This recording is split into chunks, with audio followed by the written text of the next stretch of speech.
Karnataka Minister Lakshmi Hebbalkar, along with MLC Chennaraj Hattiholi, was involved in a car accident near Ambadgatti village located in the Kittur Taluk of Belagavi district. Morning on January 14, the accident occurred around 6 am while they were travelling by road from Bengaluru to Belagavi.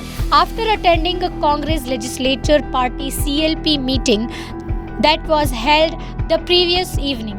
According to the police, the driver lost control of the Toyota Innova Hi-Cross after attempting to avoid a stray dog running on the road. The car veered off the road and collided with a tree. The impact was significant, but fortunately the vehicle's airbags deployed, minimizing injuries.